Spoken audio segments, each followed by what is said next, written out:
മന്ന വീഡിയോയിലേക്ക് ഹൃദ്യമായ സ്വാഗതം. ഇത് ഡിസംബർ മാസത്തിൽ വിളവെടുപ്പിൻ്റെ കാലഘട്ടം. ഇത് കണ്ടോ, എൻ്റെ സൂപ്പർ ഏളി പ്ലാന്റാണ്. ഇത് ഈ പ്ലാവ് വെച്ചിട്ട് 2 വർഷമായി. ഞാനൊരു പ്രതീക്ഷയില്ലാതെ നിൽക്കുമായിരുന്നു. പെട്ടെന്നാണ് ഇത് ചക്ക. ഈ ചക്ക ഉണ്ടല്ലോ, ഇത് ഈ സമയത്തെന്ന് പറഞ്ഞാൽ സാധാരണ ചക്ക മാർച്ച് മാസത്തിൽ ഏപ്രിൽ മാസത്തിലല്ലേ. ഇതിപ്പോൾ ഈ സമയത്ത് ചക്ക കിട്ടും. നല്ല ടേസ്റ്റാണ് ഈ ചക്കയ്ക്ക്.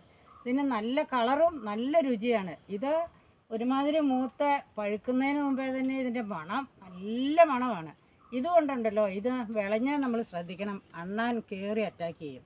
ഇത് ഈ മുള്ളിങ്ങനെ പരന്ന് കണ്ടല്ലോ, ഈ കറുപ്പ് കയറി തുടങ്ങുമ്പോഴേ ഇത് പറിക്കണം. അപ്പോൾ ഇത് പറിക്കേണ്ട സമയമാണ്.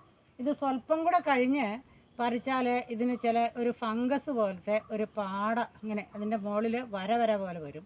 അതിൻ്റെ രുചിയും കുറയും. അപ്പോൾ ഈ മുള്ള് ഇങ്ങനെ അകന്നകന്നിരിക്കുന്നതുണ്ടോ, ഈ ചക്ക നോക്കിക്കേ, ഇതിൻ്റെ മുള്ളെല്ലാം അടുത്തടുത്തായിരിക്കുന്നത്. ഈ മുള്ളിങ്ങനെ അകന്നു കഴിഞ്ഞ് ചെറിയ നിറം കയറിക്കഴിഞ്ഞാൽ അന്നേരം ഇത് പറിച്ചോണം.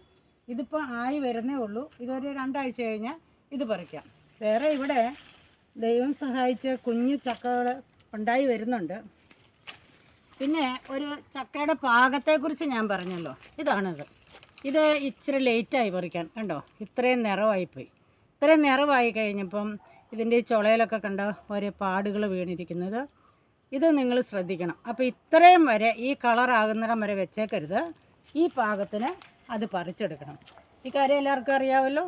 അപ്പോൾ എല്ലാവരും ഒരു 2-3 എങ്കിലും സൂപ്പർ ഏളി പ്ലാവ് മേടിച്ച് നിങ്ങളുടെ വീടിൻ്റെ സമീപ പ്രദേശത്ത് നടുക. ഇത് ഒരുപാട് വലുതാകത്തില്ല, അതുകൊണ്ട് ഇതിനെ നമുക്ക് പരിരക്ഷിക്കാനും എളുപ്പമാണ്. ഓക്കെ.